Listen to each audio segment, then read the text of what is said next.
Let's talk about the art of reinvention and being seen in a new light. Grab your cup of tea and let's dive into it.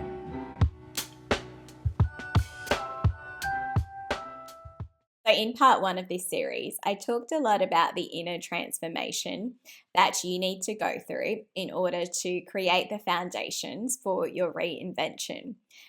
But it isn't all about the inner transformation either. Your transformation isn't going to be complete until the world sees it, until the world feels that something has shifted. The writer and Nobel Prize winner George Bernard Shaw said, "Life isn't about finding yourself. Life is about creating yourself." So, in this episode, let's talk about the visible changes that you can make to signal to the world that something has changed. So, let's start off by talking about identity signaling. Now, identity signaling is that we signal to the world who we are, about what we represent. So, we don't just tell them who we are, we signal to them through our behaviors and through certain cues what we represent. So, for example, these are observable things like our clothes and appearance, like our language and our tone, like the work that we produce, the communities that we associate with, and the platforms that we show up on, and our lifestyle choices. And what this does is that this helps people to categorize us socially. So, for example, this might be the entrepreneur or the founder that starts to post more on LinkedIn. They are aligning more to that entrepreneurship identity. Or this might be the designer who starts to dress in a way that is more aligned to their creative identity. Or this might be, for example, the consultant who begins speaking at conferences and they are building their authority and their expertise in a particular field.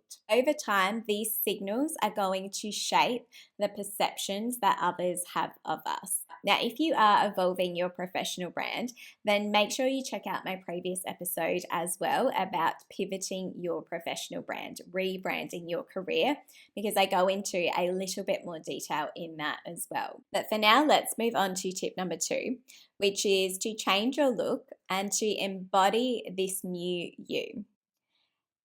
Your physical appearance, from your hair to your wardrobe, aren't just a physical afterthought.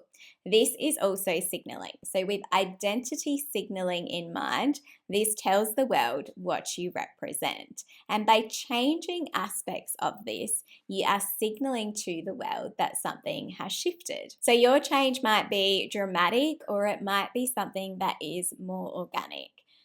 This actually got me thinking about when in my mid-20s, after about 10 years of having blonde hair, and if you didn't know me back then, yes, really, blonde hair, I went back to having dark hair, and just how different this change felt and how visible this change was to other people. And actually, even just yesterday, I was listening to a podcast that was an interview with a world famous hairdresser.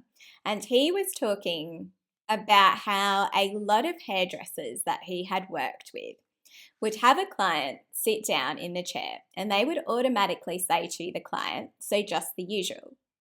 Whereas he would take the approach of consulting with them, of asking them where they were at in their hair or in their life, and then actually getting a better idea of where they wanted to go. They didn't just assume that that client wanted the same thing as usual. Because a lot of the times, even just changes in your hair can be a way that you are embodying on the outer a change that is happening within.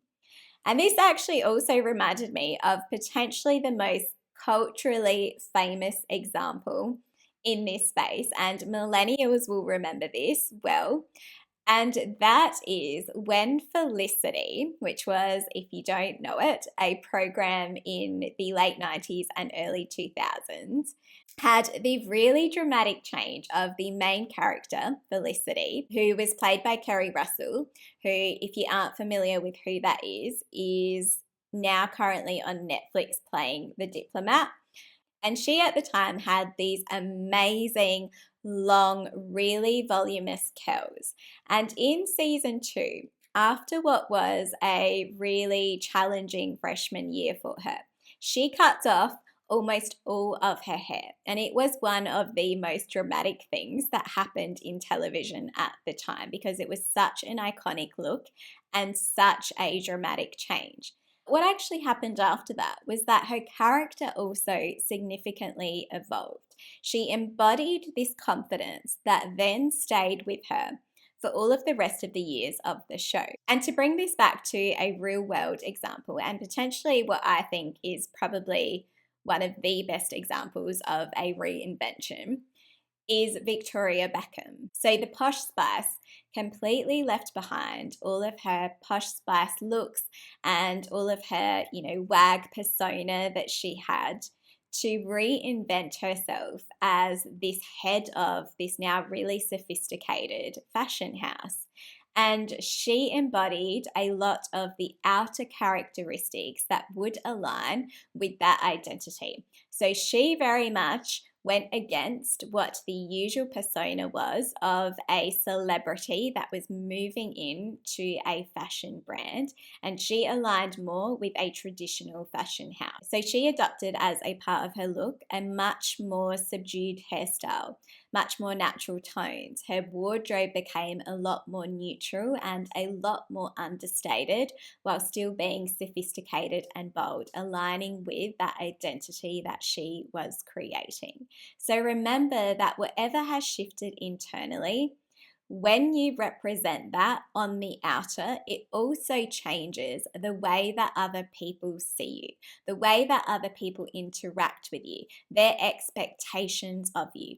And as more of that starts to shift, then your behavior is also going to start to shift. You are going to start to more wholeheartedly align with that identity that you have for yourself. Now, if you are thinking specifically about how you can elevate your visual brand, then make sure you check out the episode that I did recently about leveling up your visual brand, because I go into a lot of detail in that episode, more specifically about how I use Pinterest in particular to build my visual brand. Now, this conversation about your visual identity leads really nicely into tip number 3, which is the Proteus Effect. Now, the Proteus Effect is something that came about from a Stanford study, which showed that our behaviors change to match the identities that we have adopted. So this was a study that specifically explored the use of avatars.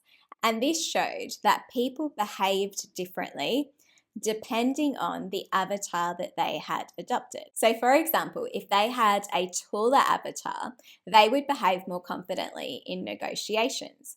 Or if they had a more attractive avatar, they would be more socially outgoing. So the key takeaway here is that when people adopt external signals, it changes the internal behavior. So for example, if you are a professional who starts to dress more professionally, then this might shift the behavior that you have in the workplace. You might show up as a more professionally confident version of yourself. Or if you are a creative who adopts more of this creative identity, then this might actually also help with your creative pursuits and how you behave in that space. So in other words, how you present yourself influences who you become. And this leads nicely into point number 4, which is to adopt an alter ego. Now, this is the secret strategy of some of the most elite performers in the world, the people who are at the top of their fields. So performers and athletes or executives, for example, understand the power of creating an alter ego, because your alter ego allows you to step into that ideal identity. And some of these alter egos are actually also really well known. So take Beyonce, for example, who created her Sasha Fierce alter ego. Now, this helped her when she was trying to step out of that really conservative identity that she had established growing up and the environment that she was in. And it also allowed her to step on stage in this different persona compared to what can also sometimes be seen as quite a reserved personality when she isn't performing. And she isn't the only one who had a really well-known alter ego. Take Kobe Bryant, for example, who was known for his Black Mamba alter ego. Now, this was an alter ego that he created following a really difficult period of his life. And I think from memory, it came from him watching Kill Bill. And he was really taken by the speed and the accuracy of this particular snake. And so he adopted these traits as a part of his game. And psychologists also reiterate that adopting an alter ego can help with your confidence, it can help with your performance and your determination. I've done a whole other episode on creating an alter ego, and I've also just read The Alter Ego Effect by Todd Herman, and I absolutely loved this book. So I am planning to do another episode about creating an alter ego. So make sure you stay tuned for that. Subscribe if you aren't already, because I am so excited about having read this book and just how much detail he goes into about the power of creating an alter ego and exactly how to do it. But for now, this leads nicely into tip number 5, which is naming your identity and the Batman effect. Now, it's not enough to simply just create your alter ego and to understand the traits of your alter ego. You need to give your alter ego a name, because this is going to help to elevate the emotional resonance and the connection that you have with that alter ego. And psychology also supports the power of doing this. There was a study that looked at 3 different groups of children. And the children that performed the worst out of those 3 groups were the children that were referring to themselves in the first person. The second group performed better.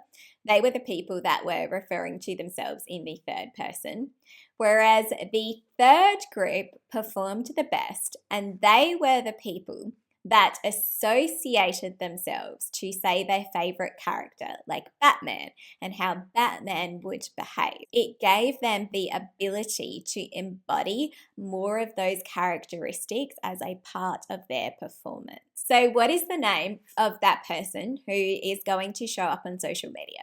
That person who shows up at meetings, that person who shows up when you are giving a presentation or when you are walking into a networking event.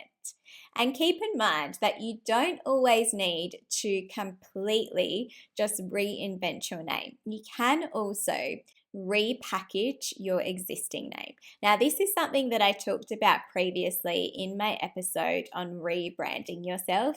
I talked about how there are some really famous examples about how people have changed their legal name into what we now know them as. So take someone like Angela Jolie Voigt, for example, who only goes by Angela Jolie, or Oprah Winfrey, who made a name for herself primarily using the name Oprah, or someone like Jennifer Anistonopoulos, who goes by Jennifer Aniston. So some of the ways that you might do this for yourself could be by dropping maybe some elements of your name. It could be by adding in elements of your name, like embracing your middle name, for example. It could be by embracing a nickname that you have had.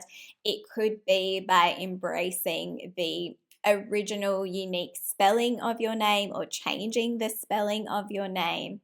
Or it could be by coming up with a unique name altogether that you resonate with. Whatever your reinvention is and whatever form it takes, or the many forms that it takes, signal to the world that something has shifted. Thanks so much. If you haven't already, then make sure you check out part 1 for the Art of Reinvention. I'll see you in the next episode.